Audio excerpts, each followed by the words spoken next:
बिहार झारखंड की हर बड़ी खबर अब आपकी जेब में। क्या आप बिहार और झारखंड की खबरों से पीछे रह जाते हैं? इंडिया न्यूज वायरल के साथ जुड़े और पाए सबसे तेज अपडेट्स।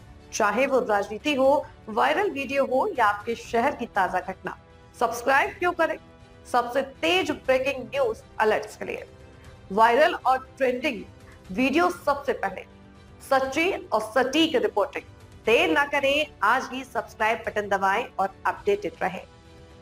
देश की सबसे बड़ी निजी क्षेत्र की स्टील निर्माता कंपनी टाटा स्टील की ओर से गुरुवार को नए साल के अवसर पर केक काटकर साल 2026 की शुरुआत की गई। रूसी मोदी सेंटर फॉर एक्सीलेंस में आयोजित कार्यक्रम में MD TV Narendra, BPDV Sundara Ramam, Tata workers union के अध्यक्ष टिग्नू चौधरी, जुस्को मजदूर यूनियन के अध्यक्ष Raghunath Pandey, chamber of commerce and industries के अध्यक्ष सहित शहर के कई गणमान्य नागरिक एवं टाटा स्टील के पदाधिकारी मौजूद रहे।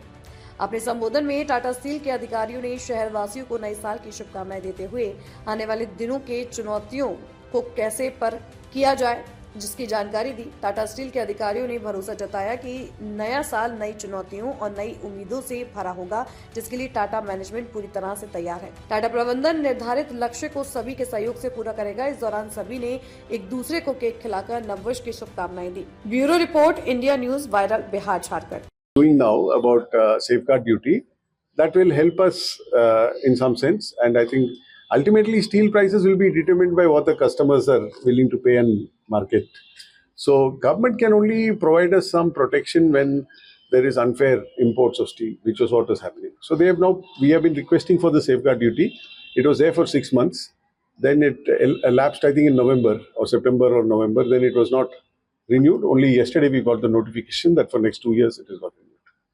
ठीक है, थैंक सवाल पूछा।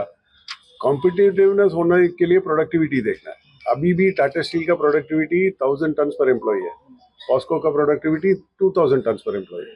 तो ये भी एक बात है। तो कॉम्पिटिटिवनेस देखने से ये नहीं कि तो प्रोडक्टिविटी भी देखना है, तो वो भी एक इश्यू है। तो इसीलिए वो एक चैलेंज है।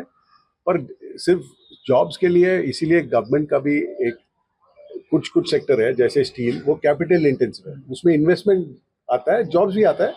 पर टेक्सटाइल इंडस्ट्री, इलेक्ट्रॉनिक्स इंडस्ट्री में जॉब्स भी बहुत आता है, क्योंकि वो मैक्सिमम लेबर इंटेंसिव इंडस्ट्री है। टेक्सटाइल इंडस्ट्री, स्टील तो लेबर इंटेंसिव नहीं है, लेबर इंटेंसिव था।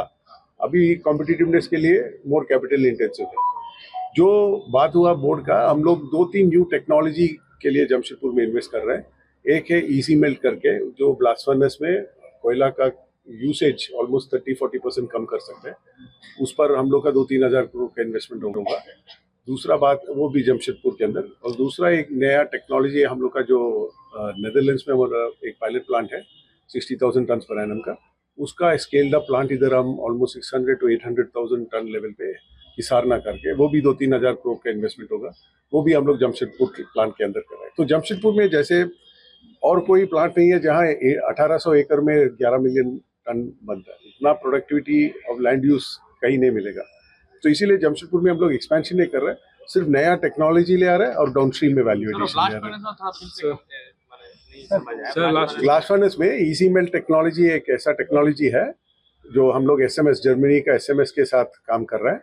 उसमें कोयला का कंजम्पशन ऑलमोस्ट 30% कम हो सकता है ब्लास्ट फर्नेस में। तो उसमें हम लोग मिलके काम कर रहे हैं। और हमारा एक ई ब्लास्ट फर्नेस है इधर, वो रीलाइनिंग के लिए रेडी होगा कुछ साल में। तब तक हम लोग इसका तैयारी करके 2028 और 2029 में इन्वेस्टमेंट करेंगे। 2028-2029 सरकार के नियम आने से पहले से हम लोग उस एरिया में काम करते हैं। हमारा कहीं पर भी काम होता था 8 आवर्स से ज्यादा हम लोग काम नहीं लेते हैं। अभी भी वो लोग यही बोल रहे हैं कि भाई 12 आवर्स पर डे हो सकता है, बट 48 आवर्स से नहीं ज्यादा हो सकता है इन ए वीक। तो मोटा मोटे हम लोग उसी को पालन करते हैं, तो इसलिए इसका कुछ नहीं होगा। इसलिए आप देखेगा हमारे यूनियंस भी इसको स्वागत किया है कि ये हम लोग के लिए, हमारे एम्प्लॉयज के लिए भी अच्छा है, और टाटा स्टील वही चाहता है जो हमारे एम्प्लॉयज के लिए अच्छा है। हमारी ओर से एक सवाल है। अभी हम लोग का प्लांट है 11 मिलियन टन का, इसको हम लोग इस एरिया में एक्सपेंड नहीं करेंगे। बट जो हमारा वैल्यू एडिशन है, जो डाउनस्ट्रीम फैसिलिटी से टिन प्लेट कंपनी का एक्सपेंशन हो रहा है, और कॉम्बी मिल का ऑलरेडी हो चुका है। ये दोनों हमारा वैल्यू एडिशन है। ये दोनों में करीब 1.5 मिलियन टन का ऐड करेगा। और लीज का देखिए 31 दिसंबर हमारा लीज एक्सपायर हो। बट लीज का एक चीज होता है, लीज कंटिन्यू होता है, लीज कभी खत्म नहीं होता है। लीज का यह है, चाहे माइनिंग लीज हो या लैंड लीज हो, जब तक सरकार उसके बारे में कोई आपका नोटिफिकेशन नहीं लेके आता है, तब तक ये माना जाता है कि हम ही लीज का ओनर है। और इसलिए हम लोगों को ये क्लियर ये है, हम अपना जो भी काम करके पूरा सर्वे करके, इसमें हमारा डिस्ट्रिक्ट एडमिनिस्ट्रेशन भी हमको, लोकल एडमिनिस्ट्रेशन, जेएनएसी बहुत हमको मदद किया है। हम लोग पूरा सर्वे करके सब लोग जमा कर दिया है। मोस्ट प्रोबेबली वो अभी रांची भी पहुंच गया होगा। अब रांची में वो लोग जो है, एक कमिश्नर साहब का नियुक्त होना बाकी है। अगर वो हो जाता है तो देन उनका नेतृत्व में कमेटी जो है, जो भी हम प्रपोजल दिया है उसका जांच करेगा। अकॉर्डिंगली दे विल प्रोवाइड कितना लीज है, क्या है, उसका करेगा। एरिया छोड़ भी रहे हैं आप? नहीं, ऐसा कोई एरिया हम लोग छोड़ नहीं रहे हैं। जो लास्ट टाइम का एरिया है उसी एरिया को हम लोग कर रहे हैं। बट एक चीज, अब लास्ट टाइम में हम 15 अगस्त को बताएं कि जो एक बस्ती है, जो लास्ट टाइम, जो फर्स्ट टाइम में हमसे कटा है, हम लोग उसमें एग्रीमेंट में हम बोले थे कि उनको भी हम सर्व करेंगे। वो will continue to serve them also, चाहे इर्रेस्पेक्ट ऑफ द एरिया। एक बार वो लीज उस समय डिसाइड हुआ, हम अपने मर्जी से किसी को नहीं बोल सकते कि हमको दे दीजिएगा। लोग सोचेगा कि क्या मकसद है। तो अगर सरकार सोचते हैं तो हम लोगों के लिए कोई दिक्कत नहीं है कि हम लोग ऐसे भी बोल रहे हैं कि वो हमारे साथ रह नहीं रहे, हम लोग उनको सर्व करेंगे। जैसे हम सिटी को सर्व कर रहे हैं, वैसे वो बस्तियों को भी हम लोग बिजली, पानी, सब फैसिलिटी सर्व करेंगे।